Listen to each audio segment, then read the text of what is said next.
The rich get. And everybody does know How it goes. they are awakening. So why are we all cowed and afraid? And the government will get me if I speak up or stand up.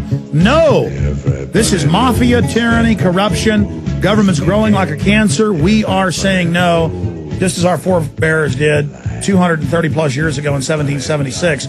By the way, you want to meet like-minded people? You want to wear your liberty on your sleeve, get in everybody's face about it? Say, hey, we're not ashamed of this. You're the criminals. Go to Infowars.com. We've produced 14 new shirts. We're adding new ones every week in the last few months. And this is my favorite, really.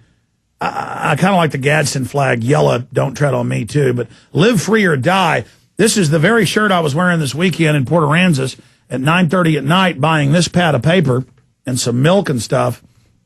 And the security guard came up and looked at my shirt and looked on the back and acted all scared. And people on the beach when I was walking would see it and either like it or be scared, especially cop types with their wives out walking on the beach, because they've all been told in the DHS report that's coming up with Glenn Beck now that we're terrorists, folks. You know, Glenn Beck can use these symbols and say big government, police states, what it symbolizes. But when we use these symbols and tell you what it really means, liberty, sovereignty, the truth, Second Amendment, they're not going to put up with that. So we got this T-shirt and a lot of others available at Infowars.com or by calling toll-free 888-253-3139, 888-253-3139. We have these in-your-face things that say, live free or die with Paul Revere on the front and Infowars.com on the back. So radical.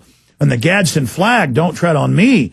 But if that's too radical for you, we have stuff like the answer to 1984 or 1776 and things that are a little less radical, evil free speech. And, of course, the Obama deception detailing who Barack Obama really is, the preeminent film exposing this guy. Have viewing parties. Show it to your church or school. Show it to your liberal conservative friends. It exposes the right and the left, shows it's a controlled paradigm. That's why this film is #1 online right now. Get it in high quality on DVD with all the extras. See it in high quality at prisonplanet.tv. And by the way, we just put out the Aaron Russo film available on DVD. It's a presentation of the interview I did with him before he died that I already put out for free on the web, but it has the added extra interview that we hadn't put out and an update commentary from myself, reflections and warnings, an interview with Aaron Russo. That's available at Infowars.com. We're carrying America Freedom to Fascism again and his Mad as Hell video. Great material that needs to be seen that everybody's library needs, and your purchases support this show and what we're doing. So please get Reflections and Warnings, interview with Aaron Russo. That's also up there in high quality at prisonplanet.tv for members.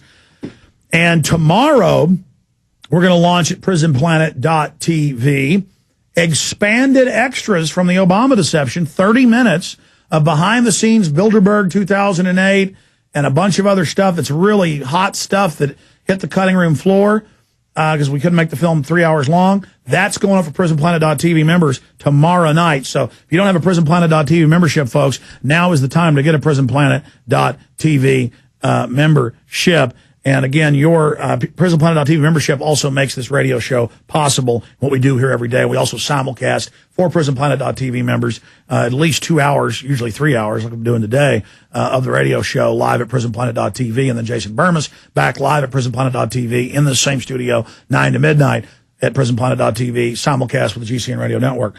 Okay, let's go back to Richard Gage. Richard, we're almost out of time because I want to play the clip of you on Fresno TV, at least part of it. And I want to, I've got to cover some other news before Gerald Celente joins us next hour on the economy. But, again, going over the evidence, it's incontrovertible. It's been peer reviewed. This is really upsetting the debunkers. And I know you've taken a lot of threats and things, and I just want to commend your spirit. Thank you, Alex. I haven't actually received threats, but oh, really? I've seen the threats on the web to you. Well, don't forward them to me. I don't want to see them then. Okay. I'm happy in my blissful mission here of educating architects, and I don't actually go to the debunker websites. I don't want to. But you have gotten a lot of bizarre phone calls and things. I haven't gotten any phone calls. Nobody really knows my phone number, as a matter of fact, or where I live, which is the way I want it. But we're totally. I thought I'd talked to you in the past. I thought you'd said that had happened, but I'm glad I must be thinking of somebody else. But go ahead. Yeah. I just wanted to introduce you brought up the concept of these peer-reviewed papers. Dr. Jones's work is so important here. Several first responders, iron workers, and others have found this molten metal underneath all three high-rise buildings after the collapses. And, in fact, it's pouring out of the side of the South Tower. And it turns out to be molten iron. Dr. Jones has confirmed that this is not melted structural steel. He's confirmed that it has in it the evidence, the chemical evidence of thermite, an incendiary used by the military to cut through steel like a hot knife through butter. And not only this molten metal has in it this iron, aluminum, oxygen, fluorine, manganese, but the spheres that you've talked about on your show before are ubiquitous, millions, billions of them throughout the dust samples, and independent scientists with independent samples have confirmed this. In fact, R.J. Lee has confirmed molten iron spheres smaller than a human hair. Yeah, they put them through these, spectrographs, or what are these different tools that electrons scan, and it all has the exact chemical makeup of the byproducts of thermite. Then they even find thermite chips separately. Well, that's the big step, and Dr. Jones has found hundreds and hundreds of these chips in the samples, and by weight he estimates that there'd be 9 tons of this unignited thermite, and there's even more ignited thermite spheres, but the unignited thermite chips turn out to be extremely small particles of aluminum and iron oxide and other particles 1,000 times smaller than a human hair. And then people ask, how could this happen? These were all spook-run buildings. Building 7 was the FBI, CIA, Defense Intelligence, and other agencies' command center. It had the FEMA emergency bunker, the city and county and state emergency bunker, and they had special unconventional insulation put on the pillars a few years before, and then the NIST experts that try to debunk you, they just so happen to be the world-leading experts of just a few dozen, just so happen to be the NASA experts in explosive thermite for cutting through things and for NASA rocket decouplers. Oh, very interesting to have the experts in explosive thermite involved in debunking you.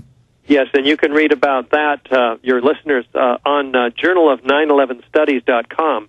That's a fascinating topic as well. Kevin Ryan exposes this, and the 25-page peer-reviewed paper by Dr. Jones, Niels Harrit, and other scientists document nanothermite. This is extremely high-tech stuff. It is made only in Defense Department contracting laboratories, not in a cave in Afghanistan. Yeah, it just so happens to match up with what the Defense Department's obsessed with.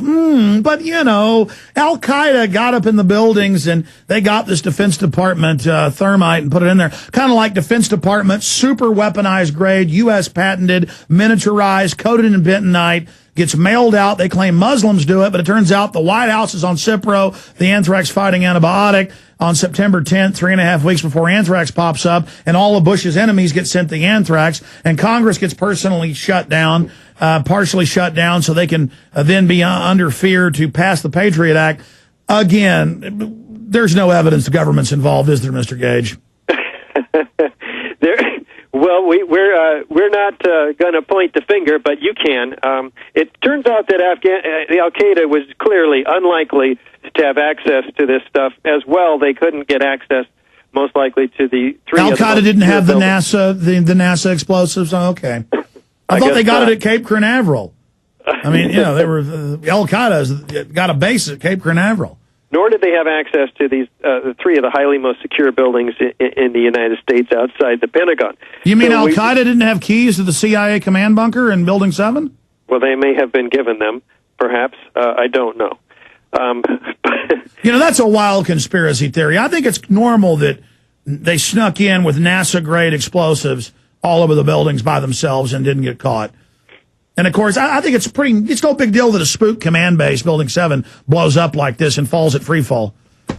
Richard, yeah. I think you're an extremist for even questioning this. Why don't you just believe the story? I can't. In fact, I'm not even working anymore. I'm earning half the salary working for architects and engineers for 9/11 Truth that I was full-time as an architect, but I don't have time. That's right. You have built some big buildings, and you had a pretty successful business. Tell folks about that. Well, I was managing, or helping to manage, a $400 million project